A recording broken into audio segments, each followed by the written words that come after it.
Welcome back to the channel. A lot to talk about this week. You may notice the background is a little bit different. The office is actually going to be undertaking a transformation. We're deciding to inject a little bit of some time and energy to make our space a little bit more visually appealing, especially as we start to grow that channel. So once again, I want to thank all of our viewers right now at 600 subscribers. Trying to get that viewer count, subscriber base up there, but we're going to try to bring you more exciting content when we're back. We're going to be away for a week at a summit, trying to stay on top of everything that's happening, obviously, in the industry, and get to mingle with a lot of industry professionals to get their feeling about the market as we head in to the fall, winter months. What is to be expected? What are other professionals really having to say about what is going on? And, one thing that I do want to point our viewers to, especially for those to our individual clients and our viewers that are reaching out saying, hey, want to start the pre-approval process and want to get, an understanding of where I was. A lot of clients that we had pre-approved a while back, much higher rates now with the significantly lower rates and the possibility of going on a much lower variable, are looking at their options, especially as December 15th is just around the corner. That is where the federal government is making those changes to the mortgage rules, allowing 30-year amortizations for Canadians that are deemed first-time homebuyers. We did a video talking about that. Obviously, increasing the threshold for insured mortgages to now 1.5 million. Ultimately, we'll see how this plays out over the next several months and years ahead, if it's actually going to be something beneficial. But I think right now with the bond market, I think many Canadians are aware that the bond market is what directly correlates to fixed rate mortgages in Canada. And we are seeing a significant uptick in those bond yields. Those bond yields therefore translate into potentially the possibility of higher fixed rate mortgages in the near short term. What we can expect in order to maybe change that course, not to say that it will, but it could influence the course of those bonds here in Canada, is two particular events that are unfolding in the next week to 2 weeks. And number one is obviously the US federal election, and that is going to be taking place on November 5th. And ultimately, you might be saying, well, it doesn't matter. It's politics. I do believe that this will obviously will move things like the stock market, definitely will move traders and bond traders. Remember, these are commodities that are traded. These are how these particular treasuries will impact Canadian bonds. If deficit spending in the US continues to go up, that could obviously influence the direction of the bond markets. And depending on who comes into power, who is elected the next president, well, that will obviously determine what is going to happen with the economy. Now, ultimately, there could be some knee-jerk reactions, but I think that's one thing to pay really close attention to. And obviously, it's hearsay, it's controversial, it's having that conversation. But I mean, the stock markets are pricing in with victories for certain parties to win. And whether you're Democratic or Republican, whether you don't care or you really care, it doesn't really matter. It's ultimately, how is this going to impact Canada?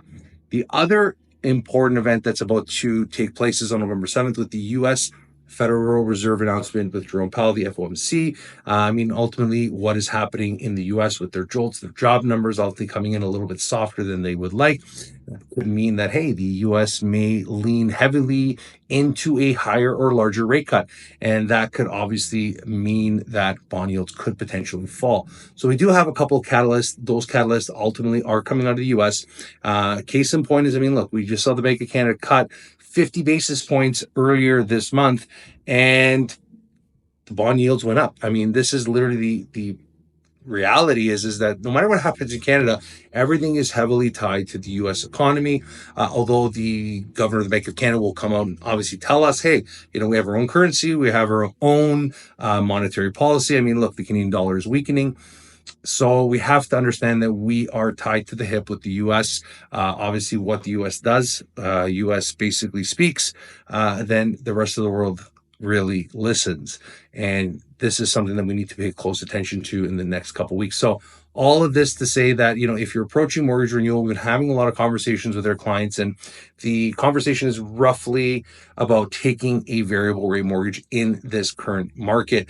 And we did do a segment talking about variable and fixed, but I think a lot of times the conversation and a lot of the deals that we're winning over or having these clients talk to us is just understanding how each one of these products can differentiate a client your particular budget, and especially understanding variable and fixed rate mortgages, what is happening today, what is happening tomorrow, and what do you believe? What is your thesis, your hypothesis of what the Bank of Canada will be doing? And the more and more people I talk to, the more the conviction is, and not necessarily from our position, taking our position out of this conversation. It's literally calling us saying, Canadian economy is literally in the tank right now. It's really not performing. We have immigration levels now basically going to be pulled back by the federal government because I think they realized, hey, we got a problem here. It's a crisis. And not to mention the fact that, hey, we've bolstered the economy. We've created this false GDP number based on all these new arrivals. And if we have all these foreign workers, we have all these students, all these temporary workers that are here and that are going to be leaving. Well, what is that going to do to the numbers, the forecast from the Bank of Canada, which they just came out saying, hey, we're projecting this amount of growth, providing that immigration stays at this particular level. So I think there's a little bit of a push and pull here.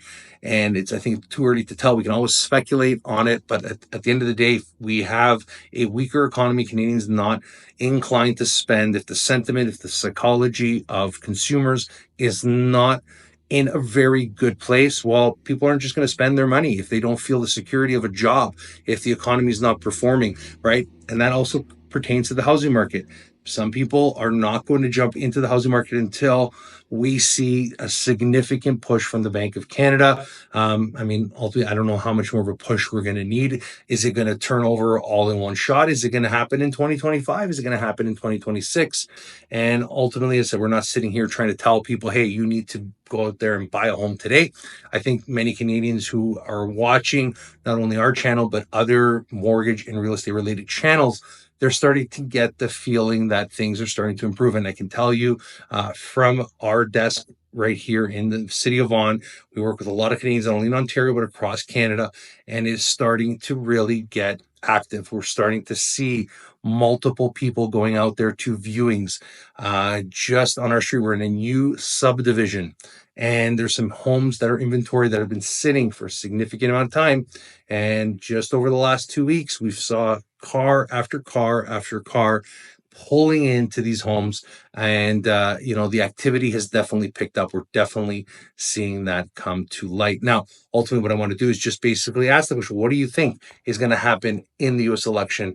Do you think the presidential election will have an impact on the direction of fixed rate mortgage in Canada? Do you think the US Fed's decision coming on November 7th is going to move the Bank of Canada to cut even further, giving them the cover, right? The Bank of Canada sees the US cut significantly. Well, hey, that just bolsters the case for that 50 basis point cut in December.